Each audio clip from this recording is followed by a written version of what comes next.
காரில் உட்கார்ந்து ஆண் நண்பருடன் பேசிக் கொண்டிருந்த ஒரு பெண்ணை 3 பேரும் சேர்ந்து அந்த 19 வயது குழந்தையை பாலியல் வன்கொடுமை செய்திருக்கிறார்கள். அப்படியே ரத்த காயங்கள் இருந்தது. ஆடை இல்லாத நிலையில் அந்த பெண் இருந்தாலும் படிக்கிறப்போ நமக்கெல்லாம் எப்படி இருக்கு? இது முழுக்க முழுக்க ஸ்டாலின் ஆட்சியின் சீர்கேடுதான் காரணம். குற்றவாளிகளின் சொர்க்கபுரியாக தமிழகத்தை மாற்றி வைத்திருக்கிறார் முதலமைச்சர் மு க ஸ்டாலின். எப்பொழுதும் கத்தியும் கபடாவுமா இருப்பாங்க போல் இருக்குது தமிழ்நாட்டுல.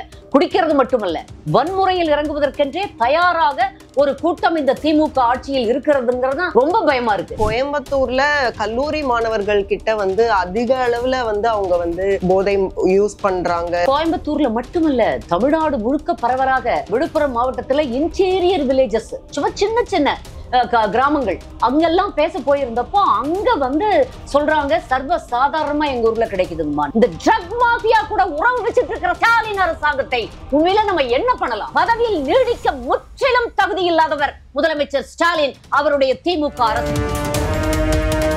அம்மாவின் அரசு அரசு எடப்பாடியார் வாய்க்கு வாய் சொல்லுவார். அவர் இருந்தவரை இப்படி இருந்ததா? அண்ணா திமுக அரசு இருந்த வரைக்கும் இப்படி இருந்ததா? அப்படியே கொதிக்குது. என்னத்துக்காக முதலமைச்சர் இந்த பதவியில உட்கார்ந்திருக்காரு எனக்கு தெரியல. அசிங்கமா இல்ல, கேவலமா இல்ல. ஓபிஎஸ் அவர்களோட ஆதரவாளர் மனோஜ் பாண்டியன் எம்எல்ஏ அவரும் கூட இப்பதான் திமுக. அது மனோஜ் போனது என்னைக்கு வேணாலும் போயிருக்க வேண்டியவர் இன்னைக்கு போயிருக்கார். மேபி இது இப்பதான் பேரம் படிஞ்சதோ என்னவோ. செங்கோட்டையனை விட கேவலமாக அவமானப்பட்டவர்கள், அம்மாவால் வெளியேற்றப்பட்டவர்கள் வேற யாருமே இருக்க முடியாது. அப்படி ஒரு மகா மோசமான ஒரு அவமானகரமான ரீசன்ல அம்மா அவங்களை வெளியேற்றினாங்க. இதுக்கு பிறகு அவரு பெரிய தலைவரா, கொங்கு நாட்டுல எல்லாரும் இவரு பின்னாடி போயிருவாங்களாம். அப்படியே எல்லாரும் வாக்களிச்சிருவாங்களாம். இவர் அண்ணா திமுகவை அசைச்சு பாத்துருவாராம். என்ன இது?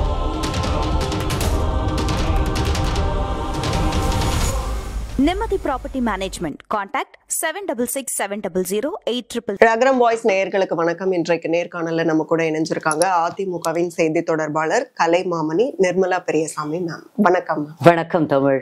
நல்லா இருக்கேன் மேம். அதாவது சட்டம் ஒழுங்கு அப்படிங்கிறது கிட்டத்தட்ட பார்த்தோம்னா இன்னைக்கு நான் ஒரு பெண்ணாக கூட யோசிக்கும் போது ரொம்ப பயமா இருக்கு. இப்பதான் பெண்கள் இப்போ ஜெமிமாலாம் எவ்வளவு ஜெயிக்கிறாங்க அப்படிங்கறதெல்லாம் பார்த்து ஒரு பக்கம் வியப்படைஞ்சாலும், இங்க கோயம்புத்தூர்ல கல்லூரி மாணவியை கடத்திட்டு போய் பாலியல் வன்கொடுமை செய்யற அளவுக்கு அவ்வளோ ஃப்ரீடமா இருக்கா குற்றவாளிகளுக்கு அப்படிங்கிற மாதிரி இருக்கு. ஸோ சட்டம் ஒழுங்கை பத்தி, அதாவது இந்த ஆட்சியில சட்டம் ஒழுங்கு எப்படி இருக்கு அப்படின்னு நினைக்கிறீங்க? சட்டம் ஒழுங்கு முற்றிலுமாக நிலைகுலைந்து போயிருக்குதுங்கிறது தான் கடந்த கால சம்பவங்கள், நேற்று முன்தினம் நடந்த சம்பவத்திலிருந்து காட்டுது. குற்றவாளிகளின் சொர்க்கபுரியாக தமிழகத்தை மாற்றி வைத்திருக்கிறார் முதலமைச்சர் மு க ஸ்டாலின் அப்படின்னு சொன்னா அது மிக இல்லை. அப்பட்டமாக பெண்களுக்கு எதிரான குற்றங்கள் கொஞ்சம் கூட பயம் இல்லாமல் சர்வ சாதாரணமாக அரங்கேற்றப்படுகின்றன.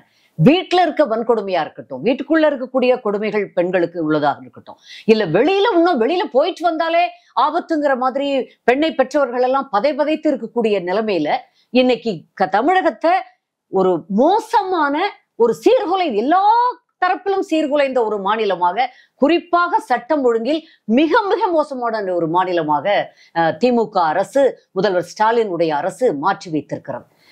இப்போ நீங்களும் நானும் இந்த இடத்துல உட்கார்ந்து இருக்கிறோம்னா, இதற்கு முன்பு எத்தனையோ பல்லாயிரக்கணக்கான பல லட்சக்கணக்கான பேருடைய பெண்களுடைய போராட்டம் இருக்கு. கல்லூரிக்கு போகவே முடியாத நாம் பெண்கள் வீட்டுக்குள்ளே பெண்ணை பூட்டி வைப்போம், அப்படி ஒரு நிலை இருந்தது. வெளியில அமிச்சாலே தப்பு, வெளியில படிச்சாலே தப்பு, அது வீட்டு படிதாண்டினா அது பத்தினி அல்ல. அந்த மாதிரி எவ்வளவோ மூட நம்பிக்கைகளை எல்லாம் தாண்டி அதுல சில ஆண்களும் இருக்காங்க. சுப்பிரமணிய பாரதி, ராஜாராம் மோகன் ராய் போன்ற நல்ல பெரியவர்களும் நமக்காக போராடினார்கள், அதை மறுப்பதற்கில்லை. அப்புறம் தந்தை பெரியார் மிக அதிகமாக போராடினார். நாம் இன்னைக்கு இவ்வளவு பெரிய ஒரு சுதந்திரத்துல இருக்கோம். இன்னும் முழுமையாக நமக்கு சுதந்திரம் கிடைச்சிடல. இன்னும் அரசியலில் கூட நமக்கு முழுமையான சுதந்திரம் என்பது இல்லை. அப்படி இருக்கு. இப்ப ஏதோ படிக்கிறாங்க, வேலைக்கு வர்றாங்க, இரவிலும் பகலிலும் கொஞ்சம் ஓரளவுக்கு வெளியில் நடமாட்டம் பெண்கள் வரலாம் போலாம் அப்படிங்கிற ஒரு நிலை இருப்பதையே கூட இந்த மாதிரியான போக்கு பிற்போக்குல கொண்டு பின்னாடி தள்ளிடும். மகாத்மா சொன்னார்னு சொல்லுவாங்க, நள்ளிரவு 12 மணிக்கு கூட ஒரு பெண் நல்ல ஒரு நடந்து சாலையில் போக முடியும் என்றால் அதுதான் உண்மையான சுதந்திரம் என்பேன். அந்த சுதந்திரம் எங்க இப்ப நம்மளுக்கு கிடைச்சிருக்கு? இப்ப திமுக அரசு கடந்த 4.5 ஆண்டுகளாக தமிழகத்தில் இது எடுக்கடு பாத்தீங்கன்னா சொன்ன உடனே திமுக காரங்க அவர்களுக்கு ஊதுகுடலா இருப்பவங்க அவங்க கிட்ட பணம் வாங்கிட்டு ஒத்துதுறவங்க எல்லாரும் அந்த பத்திரிகைகள் எல்லாரும் என்ன பேசுவாங்க உடனடியா? இந்த பொள்ளாச்சி சம்பவம் நடந்த உடனே அதை சிபிஐ விசாரணைக்கு அன்றைய முதல்வராக இருந்த அண்ணன் எடப்பாடியார் அவராகவே முன் வந்து விசாரணைக்கு உத்தரவிட்டார். அதனாலதான் இன்னைக்கு இவ்வளவு பெரிய ஒரு நல்ல தீர்ப்பு வந்தது. குற்றவாளிகள் உடனடியாக குற்றவாளிகளை கைது பண்ணார். அன்னைக்கே அந்த குற்றவாளிகளுக்கு உடனடியாக ஒரு பெரிய தீர்ப்பு வந்தது அவர்களுக்கு எதிராக என்றால் அதற்கு காரணம் அவர் அன்று சிபிஐ விசாரணைக்கு உத்தரவிட்டது. அதெல்லாம் இல்லாம இன்று இப்ப கூட நான் சொல்றது, எந்த குற்றச்சம்பவம் நடந்தாலும் நல்லா போய் பாருங்க, யாராவது அந்த பகுதி திமுக காரங்க தான் இருப்பாங்க, ஒரு நிர்வாகி நிச்சயமாக. இந்த 3 பேர்னு சொல்றாங்க. இது வந்து எப்படின்னா விமான நிலையத்துக்கு பின்புறம் ஒரு பெரிய மைதானமாக தோன்றது. அது ஒன்றும் புதராகவோ வனமாகவோ இல்லை. அப்படி ஒரு பரந்த மைதானத்தில் அங்கொன்றும் இங்கொன்றுமாக மரங்கள் தெரிகிறது. அதுல ஒரு மரத்தடியில 3 பேர் உட்கார்ந்து வழக்கம் போல மது அருந்திட்டு இருந்தாங்க. காரில் உட்கார்ந்து ஆண் நண்பருடன் பேசி கொண்டிருந்த ஒரு பெண்ணை கவனித்து விட்டு இந்த 3 பேரும் வந்து கார் கதவை திறக்கும்படி கூற அவர் வந்து முடியாதுன்னு சொன்ன உடனே அரிவாள் கையில வந்து எப்பொழுதும் கத்தியும் கபடாவுமா இருப்பாங்க போல் இருக்குது. தமிழ்நாட்டுல குடிக்கிறது மட்டுமல்ல, வன்முறையில் இறங்குவதற்கென்றே தயாராக ஒரு கூட்டம் இந்த திமுக ஆட்சியில் இருக்கிறதுங்கிறதுதான் ரொம்ப பயமா இருக்கு. அரிவாள் எடுத்து அந்த கண்ணாடியை உடைத்து அந்த ஆண் நண்பரை கொடூரமாக தாக்கி ரத்த காயத்தோடு அவர் ஓடி போலீஸ் ஸ்டேஷனுக்கு போயிருக்காரு. 3 பேரும் சேர்ந்து அந்த 19 வயது குழந்தையை பாலியல் வன்கொடுமை செய்திருக்கிறார்கள். அப்படியே ரத்த காயங்கள் இருந்தது. ஒரு ஆடை இல்லாத நிலையில் அந்த பெண் இருந்தாளுங்கிற படிக்கிறப்போ நமக்கெல்லாம் எப்படி இருக்கு? இது வந்து முழுக்க ஸ்டாலின் ஆட்சியின் சீர்கேடுதான் காரணம். இதற்கு முன்பு 21 மே மாதத்துக்கு முன்பு இப்படி கேள்விப்பட்டீங்களா?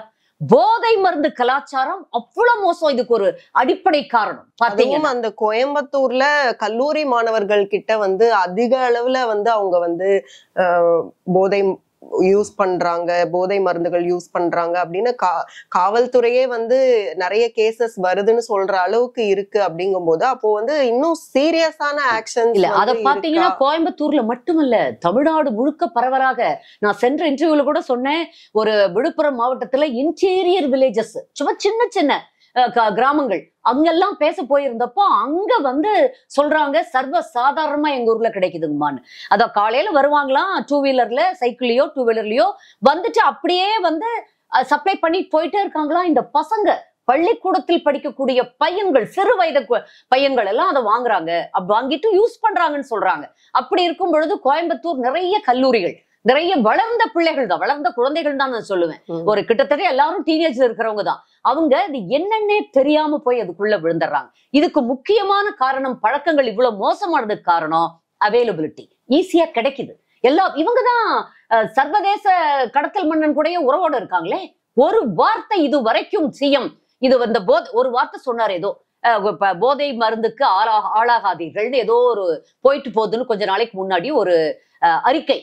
ஆனால் அதற்கு எதிராக உண்மையிலேயே காவல்துறையை முடுக்கிவிட்டு காவல்துறை உண்மையிலே வேகமாக செயல்பட்டார்கள் என்றால் இது இப்படித்தான் அவையில் கிடைச்சிட்டு இருக்குமா? இப்படி யார் வேணாலும் எங்க வேணாலும் உட்காந்து போதை மருந்து சாப்பிடுறது, குடிக்கிறது எல்லாமே சர்வசாதாரணமாக. குடி கூட 15 வருடம் 20 வருடம் ஆகும். ஒரு சிலர் தான் பாதிக்கும். நிறைய பேர் வந்து கொஞ்சம் அப்படியே நாட்களை கடத்தி கொண்டு இருப்பார்கள். இந்த போதை மருந்துங்கிறது வெகு சில ஆண்டுகளிலேயே வீணா போயிருவாங்க. அவங்க அவ்வளவுதான், அவங்க வாழ்க்கை முடிந்ததுன்னு சொல்றாங்க. அதுல இருந்து பழகினவங்களுக்கு நார்மலா இருக்கவே முடியாதுன்னு சொல்றாங்க. அடிக்ஷன் ஏன் வந்து போதை, இந்த ஹெராயின் இதையெல்லாம் வந்து ஏன் நம்ம ரொம்ப பயங்கரமா சொல்றோம்னா, குடியே அடிக்ஷன்னா, காஃபியே அடிக்ஷனா இருக்கு. காலையில எழுந்தவுடன் நமக்கு காஃபி தேவைப்படுது. அப்படி இருக்கும் பொழுது குடியே பயங்கரமான அடிக்ஷன். அதை விட கொடூரமான அடிக்ஷன் போதை மருந்து. இந்த ட்ரக்ஸ், இந்த ட்ரக் மாஃபியா கூட உறவு வச்சுட்டு இருக்கிற ஸ்டாலின் அரசாங்கத்தை உண்மையில நம்ம என்ன பண்ணலாம்? உண்மையிலேயே பதவியில் நீடிக்க முற்றிலும் தகுதி இல்லாதவர் முதலமைச்சர் ஸ்டாலின், அவருடைய திமுக அரசு. இந்த போதை மருந்து கலாச்சாரம்ங்கிறது கடந்த 10 மாதங்களில் மட்டும் பெண்களுக்கு எதிரான வன்கொடுமைகள், பெண்களுக்கு எதிரான பயங்கரமான குற்றங்கள் 45 அதாவது பதிவான வழக்குகளே 45. அது இல்லாம இன்னும் சிறு அளவுல பாதிக்கப்படுற பெண் அங்கங்க டீஸ் பண்றது, அது மாதிரியா வீடுகளுக்குள்ள வெளியில வராம ஆயிரக்கணக்கா இருக்கும். வீடுகளுக்குள்ள படுற பாடு, பெண்களின் பாடு இன்னும் குறையல, இந்த நூற்றாண்டிலையும் குறையல. அவ்வளவுதான் நம்ம சொல்ல முடியும். இதற்கு இந்த அரசாங்கம், அம்மாவின் அரசில் அம்மாவின் அரசு எங்கள் அண்ணன் எடப்பாடியார் வாய்க்கு வாய் சொல்லுவார். அவர் இருந்தவரை இப்படி இருந்ததா? அதிமுக அரசு இருந்த வரைக்கும் இப்படி இருந்ததா? போதை மருந்து இப்படி யாராவது பேசணுமா? போதை மாத்திரைகளை பத்தி, போதை மாத்திரைகள் இப்படி கிடைக்குது குழந்தைகளுக்கு, பள்ளி பிள்ளைகளுக்கெல்லாம்னா நீங்க என்ன பண்ணிட்டு இருக்கிறீங்க? இப்ப போய் கடைசி நிமிஷத்துல உண்மையிலேயே சொல்றேன், இந்த ஒன்றுக்கே திமுக முதலமைச்சரும் திமுகவை சேர்ந்த அத்துணை பேரும் பதில் சொல்லித்தான் ஆக வேண்டும். இதற்கு மேலே அவங்க என்னவோ நினைக்கிறாங்க, மக்களை பார்த்து நாங்கள் பெருசான வாக்கு வாங்கிடுவோம், காசு வச்சுக்கிட்டு இருந்தா சமுதாயத்தை சீரழித்து விட்டீர்கள் ஸ்டாலின். நான் அப்படித்தான் சொல்லுவேன்.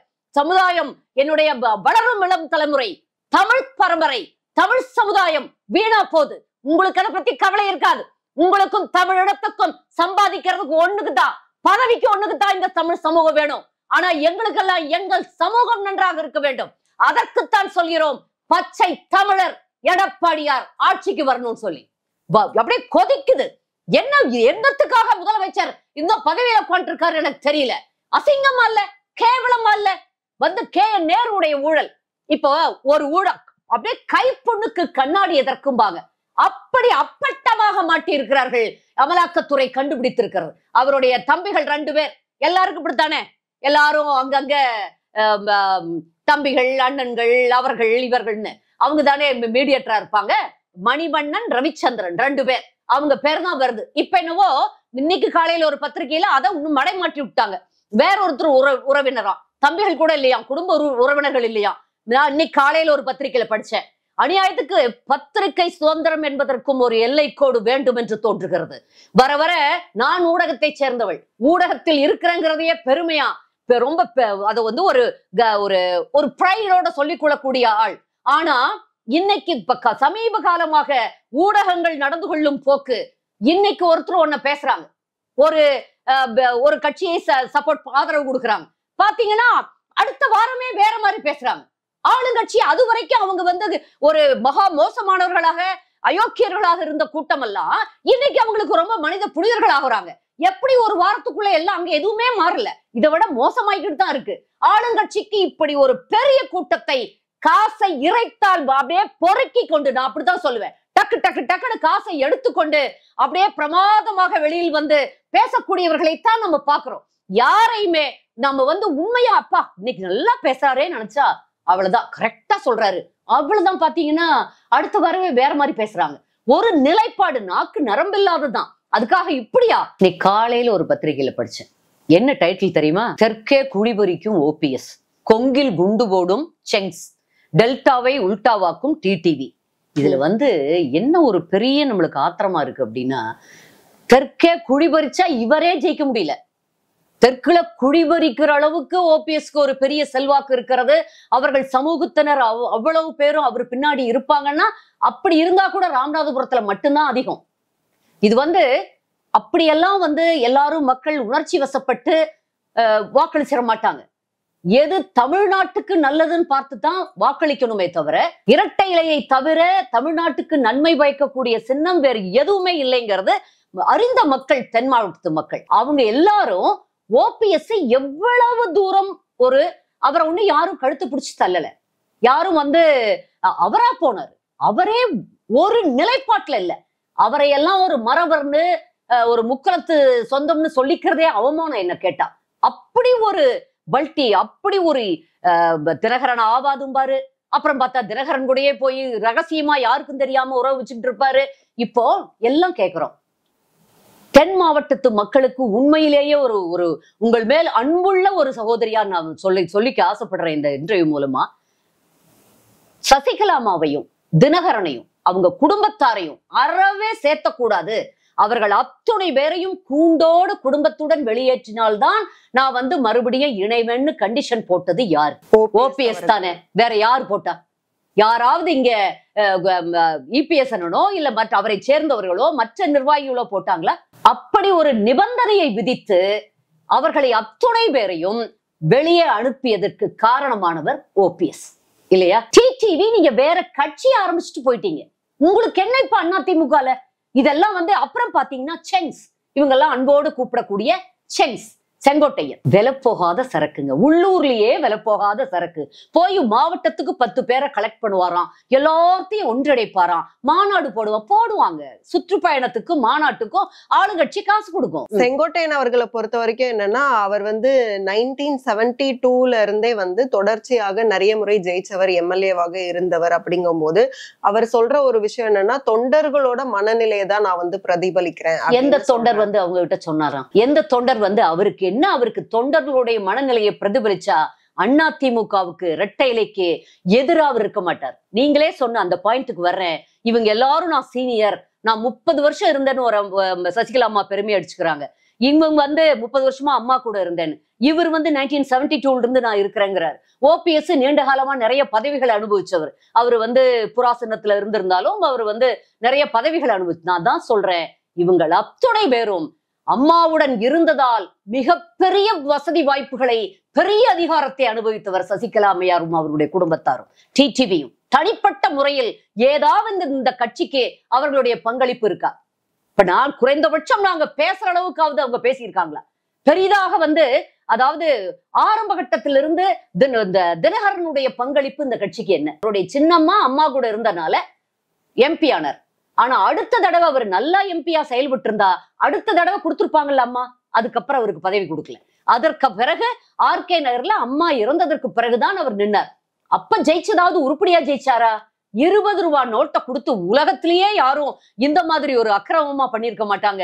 20 ரூபாய் நோட்டை கொடுத்து அதுல சைன் போட்டு கொடுப்பாங்களாம். அதை கொடுத்தா 2000 ரூபாய் கிடைக்கும்னு எல்லாத்துட்டையும் சொல்லி, 20,000 2000 எவ்வளவோ கிடைக்கும்னு சொல்லி எல்லாரும் அதுல மக்கள் மயங்கி போய் ஓட்டு போட்டாங்க. அப்பேற்பட்ட ஒரு துரோகி, அப்படிப்பட்ட ஒரு ஏமாற்றுக்காரர், அப்படிப்பட்ட ஒரு மாஃபியா. சரி, அம்மாவால இவ்வளவு வசதி வாய்ப்பு வந்தது, என்ன தொழில் ஐயா பண்ணீங்க நீங்க? இவ்வளவு பெரிய பணக்காரர், இவ்வளவு பெரிய பங்களா, ஆள் அம்புன்னு இருக்கீங்களே, எப்படி உங்களுக்கு இவ்வளவு பெரிய வசதி வந்தது? அம்மாவுடன் உங்க சின்னம்மா இருக்கிறதெல்லாம் ஏதோ கோல்மால் பண்ணி எல்லாரையும் மிரட்டி நீங்க சம்பாதிச்சிருக்கீங்க இந்த கட்சியை வச்சு. ஓபிஎஸ் அவர்களோட ஆதரவாளர் மனோஜ் பாண்டியன் எம்எல்ஏ, அவரும் கூட இப்பதான் திமுக. அது மனோஜ் போனது ஒன்னும் பெரிய இழப்பு இல்ல. அவர் வெகு காலமாகவே மனோஜ் பாண்டியன் அதிமுகவுக்கு எதிரான அணியில் தான் இருக்கார். அவர் ஒரு அதிமுகவில் இல்லை, அதிமுகவுக்கு எதிராக ஓபிஎஸ் எல்லாமே தொடர்ந்த கடந்த கால செயல்பாடுகள் பல ஆண்டுகளாக அவருக்கு எதிராக இருந்தது. என்னைக்கு வேணாலும் போயிருக்க வேண்டியவர் இன்னைக்கு போயிருக்கார். மேபி இது இப்பதான் பேரம் படிஞ்சதோ என்னவோ. பொதுவா எல்லாருமே பேசிக்கிறது இதுவாதான் இருக்கு. அப்போ அதிமுகவுல அடுத்தடுத்து இப்படி வெளியில போயிட்டே இருக்காங்கன்னா கட்சி வலு இழக்குது அப்படிங்கிற மாதிரி அப்படி ஒரு தோற்றத்தை ஆளுங்கட்சி நிறுவ முயல்கிறது. இவர்கள் யாரு கட்சியிலேயே இல்லைங்க. தினகரனையும் ஓபிஎஸ்ஸையும் மனோஜ் பாண்டியனையும் நீங்க இவங்களையெல்லாம் எங்க கட்சியோட பேசுறதே தப்பு. கட்சியிலேயே இல்ல இவங்கெல்லாம். அவர் வேற கட்சிக்காரர் அந்த தினகரன். நீங்க எப்படி நீங்க திரும்ப திரும்ப அதிமுகவோட சம்பந்தப்படுத்தி பேசுவது என்பது நன்றாக வெட்ட வெளிச்சமாக தெரிகிறது எங்களுக்கு எல்லோருக்கும். படிக்கும் பொதுமக்களுக்கும் பாமரர்களுக்கு கூட இது புரியும். ஆளுங்கட்சியின் தூண்டுதல் திராவிட முன்னேற்ற கழகம் இப்போ 4730 கோடி ரூபாய் டாஸ்மாக் ஊழல் வெளியில் வருது. வந்தா அடுத்த நாள் வேற ஒரு உப்புச்சப்பு, வேற ஏதோ காரணம் இல்லாத ஹிந்திக்கு எதிராக பேசணும், பீகார் போயிட்டு வந்தான்னு உன்னை கிளப்புவாங்க. அடுத்து இப்பொழுது KN நேரு உடைய 900 கோடி ரூபாய் ஊழல், 888 கோடி ரூபாய் ஊழல் கையும் களவுமாக பிடிபடுறாங்க, ரெட் ஹேண்டடா பிடிபடுறாங்க. இதையும் மறைப்பதற்காக இப்ப செங்கோட்டையனை யூஸ் பண்றாங்க. இதற்கு இவர்கள் எல்லாம் பலியாடுகள். வேணா ஏதாவது பேசியிருப்பாங்களா இருக்கும். இவங்களுக்கு எல்லாம் வேணுங்கிறது ஒரே ஒரு சட்டமன்ற உறுப்பினர் சீட்டு. முடிஞ்சா அடுத்து உள்ள வந்துட்டா ஒட்டகம் கால் வச்ச மாதிரி உள்ள கால் வச்சிடணும் அதிமுகவுலன்னு தவிக்கிறாங்க. இவர்களுக்கும் அதிமுகவுக்கும் எந்த சம்பந்தமும் இல்லை. செங்கோட்டையன் 9 முறை இருந்தார். அவர் முதல்வராக இருந்தார்னா அவ்வளவு தூரம் நாங்கெல்லாம் இப்ப இங்க கோடிக்கணக்கான தொண்டர்கள் ஒன்றுமே அனுபவிக்காமல் தலைவர் மேலையும் அம்மா மேலையும் உள்ள பற்றுல இன்னைக்கு அண்ணன் எடப்பாடியார் பின்னாடி அணிவகுத்து நிக்கிறோம். எல்லாரும் இன்டாக்டா ஒற்றுமையாக அத்தனை பேரும் இருக்கிறோம். இவங்க எல்லாம் இவ்வளவு அனுபவிச்சுட்டு இந்த கட்சிக்கு நீங்க எல்லாம் யாரு? நான் கேட்கிறேன். அண்ணா இல்லம்மா சொல்லிடுறேன். அதிமுக இல்லைன்னா இவங்க எல்லாம் யாரு? தனிப்பட்ட முறையில ஒரு எலெக்ஷன்ல இவங்களால ஜெயிக்க முடிஞ்சுதா? நாங்க 75 தொகுதிகள்ல அண்ணன் வெற்றி பெற வைத்தார். நிறைய பெரும்பாலான தொகுதிகள்ல 100 தொகுதி 134 தொகுதியில சகோதரர் டீனர் சத்யா வெற்றி வாய்ப்பை இழந்தார். இதெல்லாம் உட்கட்சி துரோகிகள் உள்ள இருக்கிற இந்த மாதிரியான பெருச்சாளிகள்லாம் இருந்தாங்க பாருங்க, எல்லாத்துக்கும் மெட்ராஸ் பாஷையில சொல்லுவாங்க காண்டுன்னு. அந்த காண்டு, ஐயோ இந்த ஒரு வெற்றி முகத்துல இருக்கே, எடப்பாடியார் அடுத்த சிஎம் ஆயிடுவார் போல இருக்கே, ஆயிட்டார், இவங்களுக்கே ஆயிடுவார் போல இருக்குன்னு கூட சொல்ல முடியாது. வெற்றி முதலமைச்சர் ஆயிட்டாரே, இந்த ஆளுங்கட்சி பண்ற இவ்வளவு பெரிய தவறுகள், இவர் மேல இவ்வளவு ஒரு பிரியம், போற பக்கமெல்லாம் இவ்வளவு ஒரு எழுச்சியான வரவேற்பெல்லாம் இருக்கு, அடடா நமக்கு வட போச்சேங்கிற ஆத்திரத்துல, ஆதங்கத்துல, பொறாமையில இந்த டிடிவி இது ஓபிஎஸ் செங்கோட்டையன் போன்ற வகையராக்கள்லாம் அதுல உளறிட்டு இருக்காங்க, பிதற்றி கொண்டு இருக்கிறார்கள். நீங்க மனோஜ் பாண்டியன் போனதையெல்லாம் ஒரு பெரிய விஷயமாவே எடுக்க வேண்டாம். அவர் கட்சியிலேயே இல்ல, அவர் எங்க போய் சேர்ந்தா எங்களுக்கு என்ன? அதே போலதான் இனி அடுத்து ஓபிஎஸ் போவாரு, அடுத்து செங்கோட்டையனும் திமுகவுக்கு தான் போவாரு. என்ன சொல்லுவாங்க, கழுத கெட்டா குட்டிச்சு வரும்பாங்க, அந்த மாதிரிதான் இவங்க எல்லாருமே அங்கதான் போறாங்க. இல்ல போலினாலும் அவர்களுடைய பணத்தை வாங்கி கொண்டு அசிங்கமா இல்ல, மனசாட்சி இல்ல, கேவலமா இல்ல. ஆனா செங்கோட்டையன் அவர்கள் சொல்றது வந்து கட்சி வலுவாக இல்லையா, அது வந்து கடவுளே அவருக்கு அப்படி தெரியுதுமா. திரும்ப திரும்ப வர்றவங்க எல்லாம் சிஎம் ஸ்டாலின் சொன்னாரு, துணை முதல்வர் சொன்னாரு, இந்த வீணா போனதெல்லாம் சொல்லுச்சு. இதெல்லாம் வந்து இது ரொம்ப வருத்தமா, எனக்கு பதில் சொல்லவே கஷ்டமா இருக்கு. நீங்க ஒரு நல்லவர், ஒரு அறிவார்ந்தவர்கள், சுயநலம் இல்லாதவர்கள், குறைந்தபட்சம் சுயநலம் இல்லாதவர்கள், பேராசை இல்லாதவர்கள், அவங்க சொல்லணும் செங்கோட்டையனுக்கு இந்த தடவை சீட் கிடைக்குமா இல்லையாங்கிற பயம் வந்துடுச்சு. அதான் இருக்கணும் ரீசன். அவருக்கு அவ்வளவு எதிரிகளை சம்பாதித்து கொண்டார். என்கிட்ட தினம் பேசுறாங்க, டெய்லி அந்த சைட்ல இருந்து யாரோ 2 பேர் 4 பேர் பேசிக்கிட்டே இருக்காங்க. எல்லாரும் எவ்வளவு சந்தோஷமா இருக்காங்க தெரியுமா? இவரால பழிவாங்கப்பட்டவர்கள் பழி ரெண்டும் அத்தனை பழி வாங்கப்பட்டவர்கள் எவ்வளவு பேர் இருக்காங்க தெரியுமா? ஆயிரக்கணக்கான பேருங்கிறாங்க.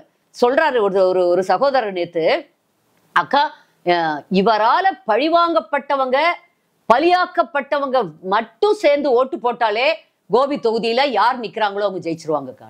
அப்பனா எத்தனை பேர் இருக்குன்னு பாருங்க. ஒரு சிற்று அரசனை போல அந்த பகுதியில தன்னை மீறி யாருமே வளர்ந்துடக்கூடாதுன்னு.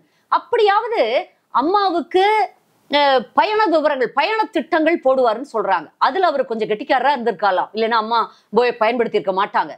பேசுறது பாருங்க, ஏதாவது ஒரு பெரிய தலைவர் பேசுற லட்சமாவா இருக்கு. ஒரு இத்தனை ஆண்டு காலம் நான் வந்து எம்எல்ஏவா இருந்தேன், மினிஸ்டரா இருந்தேன், நான் வந்து அம்மா அவரை தூக்கி எறிஞ்சிட்டாங்க. கட்சியிலேயே செங்கோட்டையனை விட கேவலமாக அவமானப்பட்டவர்கள், அம்மாவால் வெளியேற்றப்பட்டவர்கள் வேற யாருமே இருக்க முடியாது. அப்படி ஒரு மகா மோசமான ஒரு அவமானகரமான ரீசன்ல அம்மா அவங்களை வெளியேற்றினாங்க. இதுக்கு பிறகும் வந்து அவர் பெரிய தலைவரா, கொங்கு நாட்டுல எல்லாரும் இவர் பின்னாடி போயிருவாங்களாம், அப்படியே வந்து எல்லாரும் வாக்களிச்சிருவாங்களாம், இவர் வந்து அதிமுகவை அசைச்சு பாத்துருவாராம். என்ன இது? அதே போல இப்ப KN நேரு வேலை என்ன, அவரு பாரு புலம்புறாரு இன்னைக்கு நல்லவர் மாதிரி, அடுத்த பலியாடு பிஜேபி பழிவாங்கும் அடுத்த நபர் நான் தான். அட பாவிகளா, நீங்க எல்லாம் வந்து ஊழலே பண்ணலையா? எத்தனை ஊழல், அத வந்து அப்படியே நிதர்சனமாக எங்களுக்கு உண்மை தெரிந்தும் இல்லாதது போல பேசுறது. இப்ப KN நேரு மறைக்கிறதுக்கு செங்கோட்டையனை விடுவாங்க. இப்ப அடுத்து எப்படி மாட்டுவாங்க? நாளைக்கு ஒண்ணு வரும், நாளானைக்கு ஒண்ணு வரும். இது வந்து திமுக ஆட்சியில டெய்லி இது ஒரு தினப்படி வேலையாயிருச்சு. நமக்கும் பார்த்துட்டு மக்களுக்கு டே இருங்கடா பாத்துக்கிறேன் அப்படின்னு தான் நினைப்பாங்க. மக்கள் என்ன நினைப்பாங்க? இருங்க அடுத்த சட்டமன்ற தேர்தல் வருது இல்ல இன்னும் 5-6 மாசத்துல, அப்ப நாங்க பாத்துக்கிறோம் அப்படிங்கிற நிலைதான் மனநிலை மக்களுக்கு இருக்கிறது. இப்ப நேரு கேட்டு பாருங்க, யாரோ சொன்னாங்க, நானும் சொல்றேன், அப்படி கேள்விப்பட்ட செய்தி எல்லாம். அப்ப சொன்னாங்க 15 ரூபா வருதுன்னா 5 ஐயா எனக்கு, 10 அவங்களுக்கு தான்ப்பா, கொண்டு போய் அங்கதான் கொடுக்கணும், ஒருத்தட்ட சொல்லி புலம்புனாராம். இப்படின்னு ஒரு பத்திரிகை நண்பர் ஒருத்தர் சொன்னார். ஓகே, இத நாம பெருசா எடுத்துக்கல. நீங்க போடுறீங்கல்ல பத்திரிகைகள்ல, அவங்க வந்தாங்க செங்ஸ், உங்களுக்கு ரொம்ப எல்லாம் ரொம்ப செல்லம், செங்ஸ் ஒழுங்கா பேச கூட தெரியலீங்க அவருக்கு. இவரெல்லாம் என்னத்தை இத்தனை நாளா மந்திரியா இருந்தாரு, இத்தனை நாளா வந்து எம்எல்ஏவா இருந்தாரு, எப்படி வந்து எல்லாத்தையும் பொறுத்துக்கிட்டு இருக்கு. அதிமுக தொண்டர்கள் இவ்வளவு காலமாக குமரி பொறுத்து கொண்டு இருந்திருக்காங்கன்னு தான் சொல்லணும். அம்மா உங்களை அமைச்சராவே ஆக்கல, உங்களுக்கு சீட் கூட கொடுக்கல. அண்ணன் வந்ததுக்கு அப்புறம் தான் நீங்க வந்து வர்றீங்க. திரும்ப உங்களை அமைச்சராக்குனது கூட எங்கள் அண்ணன் எடப்பாடியார் தான். அந்த அண்ணனுடைய அமைச்சரவையில் தான் திரும்ப நீங்க உள்ள மினிஸ்ட்ரிக்குள்ளேயே வர்றீங்க. அப்படி இருக்கிறப்போ நீங்க அதுவும் இன்னொன்னு சொன்னாரு பாருங்க, வாரிசு அரசியல்கிறாரு. அநியாயத்துக்கு என்ன கொடுமை! நீங்க தூக்கி பிடிச்சிட்டு இருக்கீங்க, பல்லக்கு தூக்குறீங்களே ஏவலாளி மாதிரி. அந்த திமுக தான் வாரிசு அரசியலினுடைய மிகப்பெரிய கோர முகம். நான் சொல்லுவேன், கடுமையான கோர முகம், அசிங்கமான முகம் திமுகவும் அதன் தலைமை குடும்பம் தான். இப்ப இன்னைக்கு இருக்கிற முதலமைச்சரும் ஒரு நெப்போக்குட் வாரிசு அரசியலோட முதல் வெளிப்பாடு அவரு. அடுத்து பாருங்க பேரன் வரைக்கும் யாரு, பையன் பேரன் 4வது தலைமுறைக்கு இவங்க வந்து போட்டு வச்சுட்டனால இப்பவே சீட் போட்டு வச்சுட்டாங்க. ஆனா 3வது தலைமுறைக்கு மேலேயே திமுக இருக்க போவதில்லை, குப்புற விழ போகிறது என்பது வரவிருக்கும் 26 தேர்தலில் தெரியும். எவ்வளவு நாளைக்கு பார்த்துக்கிட்டு இருப்பாங்க? தமிழகத்தில் தவறுகளை தட்டி கேட்கும் குணமும் அயோக்கியர்களை ஓட ஓட விரட்டும் குணமும் குறைந்து விட்டது இந்த 4.5 ஆண்டு காலமாக திமுக ஆட்சியில் என்று நினைத்துக் கொண்டிருக்கிறார்கள். மக்கள் மனதில் கொழுந்து விட்டு அறிந்து கொண்டிருக்கிறது. அது நிச்சயமா திமுக அரசையும் முதலமைச்சர் ஸ்டாலினையும் அடியோட அரசியல் வாழ்க்கையிலிருந்து வெளியேற்றும் வகையில் இருக்கும். அதைத்தான் நான் உங்களுக்கு மீண்டும் சொல்ல விரும்புறேன். எங்களை பார்த்து, எங்கள் பொதுச் செயலாளரை பார்த்து வாரிசு அரசியல்னு சொல்றீங்களே, இதெல்லாம் அக்கிரமம். நீங்க அங்க ஒண்ணும் நடந்துக்க முடியல. முதல்ல உங்க குடும்பம் உங்களை விரும்புதா? உங்க மகனும் உங்கள் மனைவியும் உங்களை விரும்புகிறார்களா? இல்லையே. அவங்களே உங்களை புறந்தள்ளி வச்சிருக்காங்க. அவங்கனாலேயே உங்களுக்கு ஏன்னா அவங்களாம் நல்லவங்க, அவங்கெல்லாம் ஒரு ஒழுக்கமானவர்கள், நேர்மையானவர்கள், நல்ல ஒரு நேர்மையான வாழ்க்கையை விரும்புவர்கள். அவங்களால இவர் பண்றதெல்லாம் தாங்கவே முடியல. வந்து ஒரு வயதுக்குரிய ஒரு மெச்சூரிட்டி எதுவுமே இல்லாம செங்கோட்டையனை எல்லாம் ஒரு கரத்தில் வைத்தே பேசக்கூடாது. ஊர்ல சொல்லுவாங்க, ஒரு கரத்துல வச்சு பேசக்கூடாது, ஒரு ஆளாவே வச்சு பேசக்கூடாது. அதுல அப்படி இருக்கிறப்போ மனோஜ் பாண்டியன் நீண்ட காலமா கட்சி விட்டு வெளியேற்றப்பட்டு விட்டார். அதுக்கப்புறம் அமைதியா இருந்தார். இப்ப எலெக்ஷன் வருது, ஏதாவது பேரம் படிந்திருக்கலாம். இவ்வளவு நீண்ட நாட்களாக பேசப்பட்டு வந்த ஒரு பேரம் படிந்திருக்கலாம். அவரு டிஎம்கேக்கு போயிட்டார். அதுல என்ன அபிஷியலா போயிட்டார். அடுத்து இவங்களுக்கு அங்கதான், வேற என்ன. மிக்க நன்றி மேம். உங்களுடைய நேரத்துக்கும் உங்களுடைய அரசியல் சார்ந்த நிறைய ஆக்ரோஷமான கருத்துக்களையும் முன் வச்சிருக்கீங்க. மிக்க நன்றி. நன்றி தமிழ்.